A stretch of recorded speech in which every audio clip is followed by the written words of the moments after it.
Allahumma salli ala Sayyidina Muhammad wa ala ali Sayyidina Muhammad. Ibu bapak, saudara-saudara sekalian, teristimewa yang saya hormati, yang saya cintai, kakanda saya, Bapak Haji Halim beserta istri dan keluarga besar yang insya Allah dimuliakan dan dirahmati oleh Allah Subhanahu wa Ta'ala. Ini nasihat buat calon pengantin, pengantin baru, baik yang baru akad nikah besok maupun yang baru 2 anaknya. Semua ini kita pengantin baru, ya. 1, Adinda siapa tadi namanya saya lupa? Fania. Adinda Fania, 1, percayalah tidak ada rumah tangga yang tidak ada masalahnya. Itu dulu. Bohong ini kalau dia bilang tidak ada masalahnya dalam rumah tangganya. Bohong. Mana ada rumah tangga tidak ada masalahnya? Ustadz, banyak juga masalahnya itu Ustadz. Apa masalahnya? Banyak janda-janda pura-pura curhat. Ustadz, saya ada masalah Ustadz. Mohon bimbingan, saya cari imam. Semua ada masalah. Jangankan saya, Nabi, manusia mulia, namanya selalu digandengkan nama Allah. Coba, Allah pasti ada di sampingnya Muhammad. 2 kalimat syahadat, ada namanya Muhammad di dalam. Apa tidak ada masalah dalam rumah tangganya? Subhanallah, pernah difitnah Aisyah selingkuh. Coba, itu Nabi. Ekonomi, pernah Nabi 3 hari 3 malam tidak makan sampai cucu beliau Hasan Hussein pucat. Dalam struktur kekeluargaan, status sosial, bukan dibully. Diusir dari kampungnya, Bu. Dari Mekah diusir ke Madinah. Siapa yang usir? Pamannya sendiri. Itu Nabi. Apalagi ibu-ibu milenial. Hah? Waktu kita dipacari sopan betul. Iya dek, terserah adek aja deh. Saya ikut. Hati-hati sayang. Tuh ada batu. Waktu dipacari, begitu sudah akad nikah dan punya anak, tahan tuh kaki istrinya. Di mana kau simpan matamu goblok? Semua pasti ada masalah. Masalah apa dalam rumah tangga? 1, kesetiaan. Ini dulu, mana ada rumah tangga yang tidak pernah digoda suaminya. Suami kita baik, tapi perempuan banyak pelakor. Suami kita baik, tapi digodanya terus. Tambah lagi istrinya di rumah suka maki-maki. Akhirnya suami berpikir, ini bagus, parfumnya harum. Tutur katanya lembut, di rumah la haula wala quwata illa billah. Sudah. Ujian kesetiaan. Maka tidak mungkin ada laki-laki yang tidak pernah lepas dari godaan. Kesetiaan pasti ada. Itulah sebabnya kenapa Islam menghalalkan poligami. Kenapa? Karena laki-laki fitrahnya suka tergoda dengan syahwatnya. Daripada kalian tergoda dan berselingkuh, yuk nikah deh. Kasih jatah 4 kali. Dengan catatan mampu. Bukan cuma mampu seperti ekonominya Pak Halim. Enggak. Tapi apa? Mampu dipermalukan. Mampu dipecat. Mampu dibully. Mampu dimusuhi anak. Itu semua mampu. Kalau soal uang, orang kaya mampu. Tapi belum tentu mampu bersikap adil. 1. Masalah kesetiaan. Jangan salahkan suami yang tidak setia. Salahkan juga dirimu, kok bisa suamimu selingkuh. Bisa jadi tutur katanya istri kasar. Bisa jadi istri cantik kalau pergi pengantin. Arisan keluar semua bajunya yang jutaan. Giliran mau tidur sama suaminya. La haula wala quwata illa billah. Tidak sikat gigi. Pulang suami. Ada itu yang bedak, itu yang melengket semua di wajah. Dikasih timun. Nonton naik kakinya dia tar kursi. Dia buka ketiknya sambil menguap. Bagaimana suami tidak selingkuh? Maka kalau ibu-ibu tidak mau suami selingkuh, maka tolong jaga suamimu dengan baik. Tidak mungkin orang lain yang jaga suami kita. Lalu siapa yang jaga suami kita? Ya istrinya dong. Gimana cara menjaganya? Bukan disita HP-nya. Bukan ditelepon setiap 5 menit. Video call. Di mana kau Pak? Kau siksa namanya suamimu. Lalu bagaimana cara menjaganya? Komunikasi dengan tetap memuliakan dia. Jam 8 telepon, Pak, gimana kabar? Jangan lupa sholat duha. Jangan Pak, kamu lagi pasti sama sekretarismu. Apa ndak jengkel? Yuk dicarikan nafkah, kau curigai terus. Dibelikan kau pembeli cincin, kau curigai terus. Bagaimana istri suami tidak jengkel?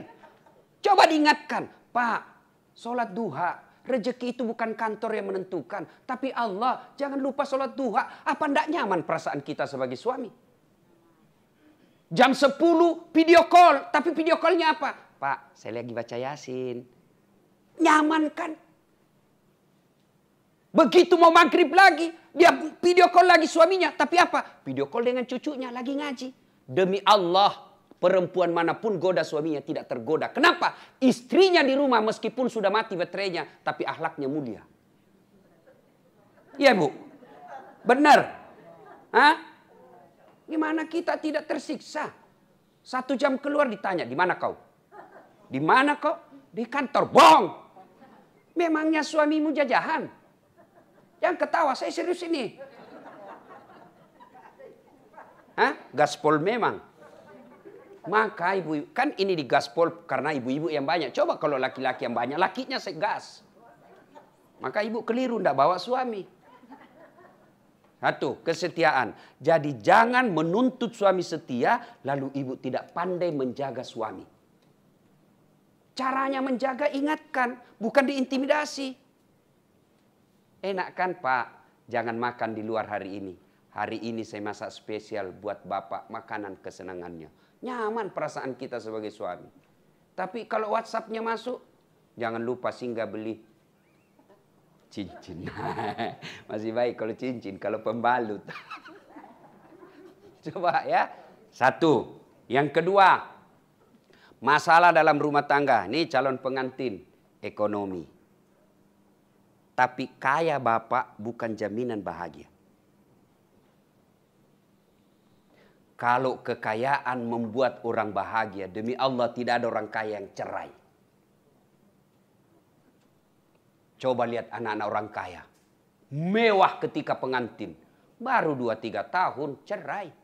Menunjukkan ekonomi bukan faktor utama membuat rumah tangga bahagia. Tapi apa yang membuat rumah tangga bahagia dari segi ekonomi? Bukan banyaknya harta, bukan melimpahnya tabungan, bukan mewahnya rumah, bukan megahnya mobil, tapi apa? Rasa cukup dengan apa yang kita miliki. Ada orang gajinya cuma 3 juta per bulan, tapi tidak pernah bertengkar dengan suaminya. Kenapa? Karena istrinya selalu merasa cukup. Nah, ibu-ibu kan biasa. Yang membuat dia miskin bukan karena rezekinya tak ada. Tidak mungkin Allah tidak memberikan satu rumah tangga rezeki. Tidak mungkin. Allah itu bukan maha penganiaya. Allah itu maha kaya dan maha pemberi. Lalu kenapa ada orang bermasalah ekonomi rumah tangganya? Bukan karena tidak ada rezekinya, tapi karena dia tidak mensyukuri apa yang Allah berikan. Contoh, kalau gajimu 5 juta, gaji suamimu 5 juta, you hidup deh gaya hidupmu 4 juta. Supaya ada lebihnya. Tapi ibu-ibu modern sekarang, terutama yang tinggal di kota-kota seperti Jakarta ini, gaji suaminya 5 juta, gaya hidupnya 7 juta. Tidak pernah cukup. Kalau gajinya suamimu cuma 5 juta, you tidak usah pakai handphone yang 4 kameranya. Jangan ketawa, saya serius ini Bu. Untuk apa 4 kamera? Kan overdosis. Cuma 1 yang kau mau pakai. Contoh yang membuat kita miskin. Contoh. Gajinya suami cuma 5 juta. Datanglah istrinya. Bang, belikanlah saya tas. Karena kita ini merasa cinta kepada istri. Oke dek, belilah enggak apa-apa. Oke, selesai masalah tas. Begitu selesai masalah tas, selesai di situ. Tidak muncul masalah baru. Apa masalah baru? Masa tasku enggak connect dengan jilbab? Masa warnanya beda tas dengan jilbab? Beli lagi jilbab. Sudah salah. Sudah beli jilbab? Enggak matching dong. Masa mereknya beda dengan sepatu? Beli lagi sepatu. Padahal awalnya masalah tas. Iya toh? Itu dari segi aksesoris. Apalagi dari kebutuhan kecantikan diri. Saya baca iklan, la haula wala quwata illa billah. Untung istriku tidak gitu. Saya bilang mati saya kalau istri saya begini. Coba ibu-ibu sekarang, lain sabunnya untuk muka, lain sabunnya untuk ketek, Lain sabunnya untuk paha. La haula wala quwwata illa billah. Saya ini Bu, sabun cuci yang colek pun jadi untuk ketek saya. Selesai, yang penting ada busanya. Ini yang disebut gaya hidup melebihi penghasilan. Gaji suaminya 7 juta per bulan, mau juga gunting kuku di salon. Padahal umurnya sudah 50, pret. Saya kan lewat di Makassar, Bu. Saya lihat itu ada salon, ada gambar jari. Saya tanyalah supirku, apa itu maksudnya, Dek? Dia bilang, ini Ustaz, tempatku gunting kuku. Apalagi namanya itu, Bu? Nah, dia tahu semua ini. Coba. Saya tanya, berapa itu satu kuku? Dia bilang, itu Ustaz, satu kuku 20.000. Berarti kalau 20 kaki, 20 jari, berarti 200.000. Gunting kuku 200.000, apa enggak takabur? Saya gunting kuku, Bu, praktis. Selesai. Jangan ketawa, saya serius. Oke lah kalau ibu Haja, ibu Nyonya Pak Halim kaya. Boleh ibu gunting kuku di salon, pakai sabun segala macam jenis, boleh. Tapi jangan lupa kalau tidak bersedekah, ibu rugi namanya. Satu. Jadi ekonomi solusinya bukan banyaknya, tapi syukurnya. Ya? Istri saya bilang begini. Kan saya bilang gini, Bu, ngapain kau pusing? Soal duit kau tidak bawa mati. Tapi dia bilang apa? Iya, duit tidak dibawa mati, tapi kalau tidak ada duit rasanya mau mati. Saya bilang pengaruh medsos lagi. Tuh ya. 3. Masalah dalam rumah tangga. Percampuran 2 keluarga. Pasti. Satu keluarga pengusaha tiba-tiba masuk satu keluarga miskin. Pasti masalah itu. Masalahnya apa? Suaminya kasihan karena miskin. Kan anaknya terhormat, tapi kan belum tentu. Bapaknya karena orang kampung, ya kayak kampung lah. Akhirnya mulailah ada hinaan-hinaan sedikit. Apa tuh bapakmu bikin malu-malu? Bawa pesta kok begitu caranya? Mulai masalah. Iya kan? Apalagi kesenjangan ekonomi. Percampuran 2 keluarga. Begitu kita bertengkar, mulai masuk curhat dan lain sebagainya. Maka apa solusinya? Banyak sebenarnya masalah dalam rumah tangga, tapi waktu terbatas. Nah sekarang apa solusinya? Begitu ada masalah dalam rumah tangga, Allah tidak menjelaskan, Das'at, Pak Halim, kalau ada masalah jadi presiden dulu. Tidak. Bu Aja, kalau ada masalah, jadi kaya dulu, tidak. Kalau ada masalahmu, kau jadi anggota DPR dulu, tidak. Allah cuma minta, Das'at, ada masalahmu, ista'inu bis-sabri wassalah. Sabar, perbaiki solatmu, saya yang selesaikan masalahmu. Ini ayatnya. Lalu apa aplikasinya? Apa prakteknya? 1, begitu ada masalahmu, yang pertama kau lakukan, sempurnakan solat. Kenapa solat, Ustadz? Karena solatlah segala-galanya. Saya berdoa, doamu tidak diijabah kalau kau tidak solat. Saya sedekah, sedekahmu tidak sampai kalau kau tidak solat. Saya bangun bantu anak fakir miskin. Saya bangun pesantren. Saya dirikan masjid di kampungku. Kalau kau tidak sholat, semua itu tertolak. Berarti yang pertama ada masalah, perbaiki sholat. Mohon maaf, mohon maaf, mohon maaf. Biasanya kita perempuan banyak tidak sholat kalau ada pengantin. Coba kita praktekkan besok ya. Hari apakah akad nikahnya nih? Sabtu toh? Coba itu banyak ibu-ibu tidak sholat itu hari Sabtu. Pestanya jam 12. Mulai ke salon jam 10. Ya kan? Oh, jilbab dipakai, jilbab sakaratil maut. Yang 3 lapis itu, Bu. Kuning, kiri, abu-abu. Ada juga kayak pohon-pohon di belakangnya itu biasa. Ya kan? Saya biasa bilang, bagaimana caranya pakai jilbab ini, Bu? Nih, saya ini keliling-keliling ceramah, Bu. Di Malaysia itu ibu-ibunya meskipun istri Perdana Menteri, istri orang kaya, jilbabnya sederhana. Paling ambil segitiga, kasih penita 1, selesai. Brunei juga begitu, Filipina Selatan juga begitu. Begitu kita masuk di Indonesia, Masya Allah, bingung saya lihat jilbabnya ibu-ibu biasa. Coba mukanya ada tembok, ada kayak kuning, krem, abu-abu. Kayak orang sudah tabrak tiang listrik. Bajunya sempit, roknya sempit. Jalanlah itu. Dia bilang suaminya, buru-buru ibu, terlambat. Dia bilang, tunggu sedikit pak. Beleng-beleng. Ayo, apa dilarang dandan? Enggak. Kalau ibu dandan supaya bangga suami di samping ibu, itu ibadah. Menyenangkan hati suami. Tapi kalau gara-gara dandan ibu tidak sholat, itulah yang disebut beleng-beleng. Hayya 'alas sholat. Suaminya bilang, bu, kau pergi sholat. Kau sudah 4 kali umroh. Habis duitku haji plus. Kau pergi sholat. Apa kata istrinya? Sadar kok pak. Saya sadar ini. Saya suruh kau sholat. Kau ndak lihat ini jilbabku 1 jam dipakai. Pret. Ya. Bagaimana kalau mau dandan Ustaz? Dandan dulu. Baru wudhu dulu. Baru dandan. Jadi ibu wudhu dulu baru dandan. Sudah itu tahan kentut. Biar ibu sudah wudhu tapi kentut batal. Dia bilang sedikit aja ke Ustaz. Udah keluar semua tetap batal. Ya. Coba. Nah. Adindaku calon pengantin. Begitu ada masalah besok. Sudah deh. Langsung sholat. Perbaiki sholat. Jangan ada masalah curhat. 2. Ada masalah doa kepada Allah. Hidayah bukan dari bapak. Hidayah bukan dari bunda. Hidayah bukan dari ustadz. Tapi siapa yang membawa hidayah? Allah subhanahu wa ta'ala. Maka berdoa. Alhamdulillah saya berdoa ustadz. Tapi doanya bukan dalam sholat. Di mana dia berdoa? Status. Tak kusangka kau begitu. Kesepian banget. Sibuknya itu Tuhan mau baca statusmu. Ya Allah lindungilah suamiku. Pret. Berdoa dalam sholat. Doa itu tidak harus bahasa Arab. Doa mau pakai bahasa Padang boleh.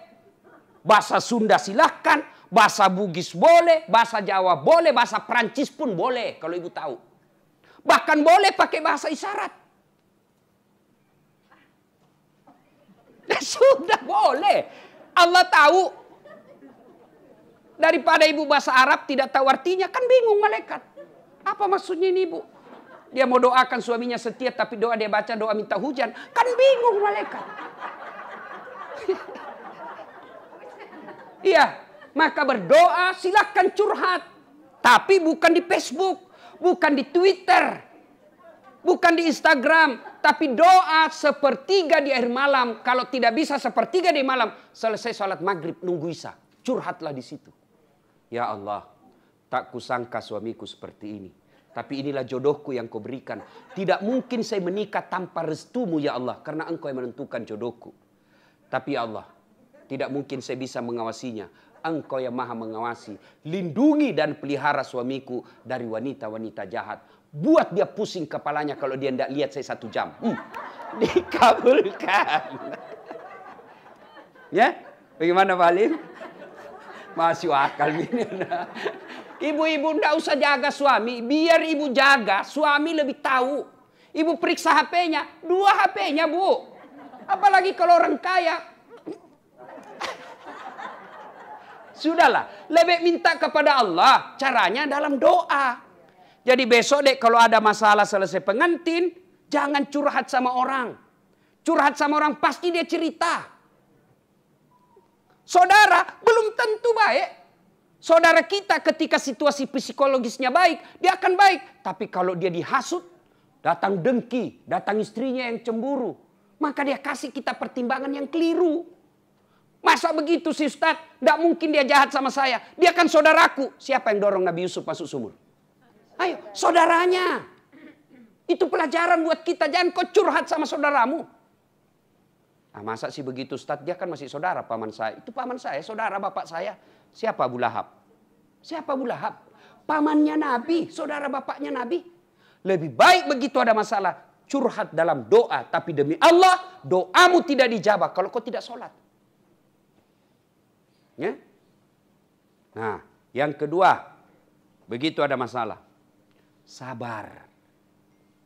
Sabar.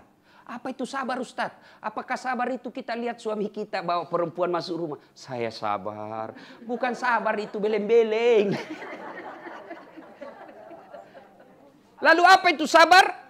Alladzi isa asabatum musibah qalu inna lillahi wa inna ilaihi rajiun. Tiba-tiba kita dengar suami kita bicara kasar. Sudahlah, ucapkan saja di depannya. Inna lillahi wa inna ilaihi rajiun. Saya tidak mati. Kamu tidak mati secara fisik. Tapi mati sudah orang yang kukenal sebelum saya nikah. Itu. Maksudnya apa? Kok bisa begitu ya bang? Dulu waktu kau belum nikah saya baik betul. Maka saya ucapkan innalillah. Karena orang yang saya temukan sebelum menikah ternyata hilang sifatnya, fisiknya masih ada. Hah? Satu ya, yang berikutnya. Sabar. Yang berikutnya, cara menghadapi masalah. Birrul walidain. Benar sekali Bunda. Ibu Halim tadi katakan. Ridallah fi ridal walidain. Suktillah fi suktil walidain. Dengar ini ibu-ibu, dengarin ini. Ibu pernah kan ucapkan begini, pilih mamamu atau saya istrimu. Mamamu atau istrimu. Pernah ibu bilang gitu toh? Pernah? Pencitraan lagi nih ibu-ibu. Ya kan kita ini suami sering sekali bilang gitu. Kau pilih mamamu atau saya istrimu. Pret. Mana bisa dipilih itu? Dengar ini bu. Tidak mungkin suami pilih istri dengan ibunya. Sama-sama penting. Tolong jawab dengan jujur ibu. Tolong jawab dengan jujur. Siapa yang mengandung suami? Siapa? Siapa? Ibunya. Siapa yang lahirkan? Ibunya. Siapa yang ngajari halal haram?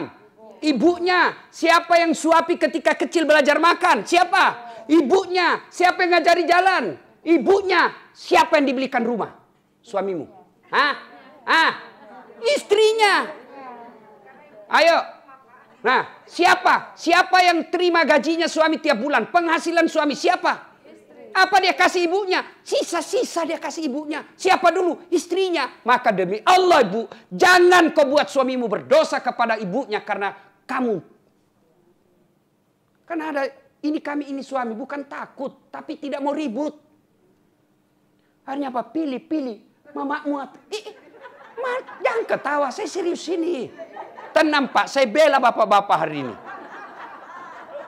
Itu kan tidak bisa dipilih. Maka yang baik, Pak, jangan lupa ibu di kampung. Kita bisa dapat semua ini karena doa dari ibu. Mudahkan rezeki dengan cara apa? Berbuat baiklah sama ibu. Itu yang baik. Birrul walidain. Ya. Yang berikutnya. Sedekah. Ada 6 kata Nabi. Sittatu asyain tasidu fil umur. Ada 6 sifat yang membuat hidupmu jadi panjang dan tertolak dari bencana. Satu di antaranya as-sadaqatu. Saya yakin Pak Halim dan keluarga bisa eksis sampai sekarang ini. Meskipun usaha banyak diterpa masalah. Bisa eksis salah satu disebabnya. Karena kuat bersedekah. Ibu-ibu. Kalau anaknya mau terhindar dari narkoba, suaminya mau terhindar dari wanita jahat, sedekahlah. Gimana caranya? Niatkan. Bawa duit hari Jumat misalnya besok pagi. Bawa duit 5 juta. Cari orang miskin. Tidak mesti kita kenal. Lagi keliling kita. Kasih tahu yang driver. Ini kan ibu-ibu orang kaya semua ini. Saya bisa tahu karena casingnya kan beda orang miskin bu. Iya kan? Maka bawa itu. Sambil kasih tahu mas. Kita keliling Jakarta deh. Begitu cari orang miskin, dapat. Nih, doakan saya terhindar dari segala bencana. Begitu Pak Kirmis katakan amin, itu doa sudah. Ibu malam sholat tahajud, bawa duit. Ya Allah, ini ada duit 5 juta. Saya tolak bala, mudah-mudahan suami saya terhindar dari segala macam musibah. Bismillah. Sedekah. Dan demi Allah, tidak ada orang bangkrut gara-gara rajin sedekah. Ibu-ibu rajin sedekah. Cuma nanti mau kadaluarsa. Panggil anaknya, nak. Kasih itu tetangga di sebelah daripada basi. Sedekahlah. Ya, sedekahlah. Ibu-ibu, halo bu. Bu, ini kan banyak semua saya lihat berliannya. Emasnya ya bu. Nah, tebal-tebal semua ibu. Ya. Ibu-ibu, kalau meninggal siapa yang pakai itu emas ibu? Berlian. Hah? Bukan, istri kedua. Ibu sudah mati, suami pasti kawin lagi. Dia buka lah itu cincinnya ibu dari jari. Maafkan saya. Dia buka lah gelangnya ibu. Ini waktu saya pengantin hadiah ulang tahun. Hadiah ulang tahun saya yang ke-30 ini ibu. Dia buka. 3 bulan kemudian dia gembira. Dia kasihlah istrinya yang baru. Bu, ini waktu hadiah ulang tahun 30 tahun saya menikah dulu. Karena ibu sudah wafat, ini untuk kamu. Maka sebelum itu terjadi bu. Sedekah. Sedekah.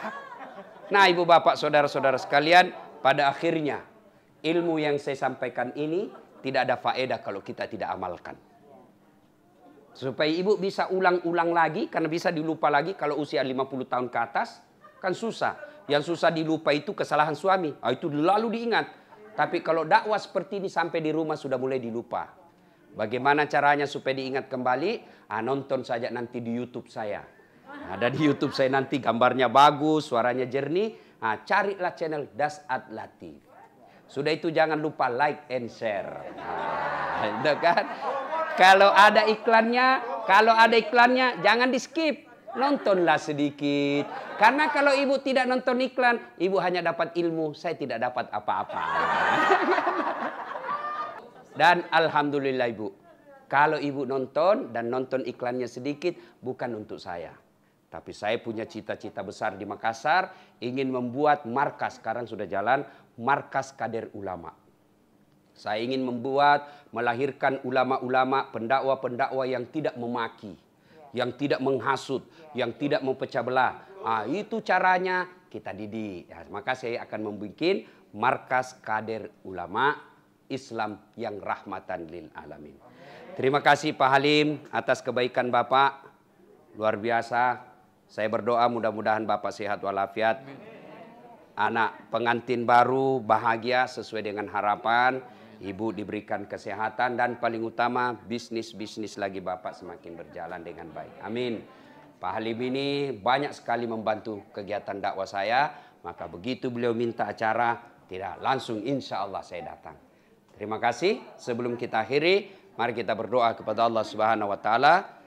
Mohon izin untuk mengirimkan suratul Fatihah kepada Rasulullah Muhammad sallallahu alaihi wasallam, khasiat dan keutamannya kita ikhlaskan untuk keluarga besar Sahibul Bait. Ila hadratil Nabi Mustafa Muhammad sallallahu alaihi wasallam, summa hususil Sahibul Bait. Al-Fatihah. Bismillahirrahmanirrahim.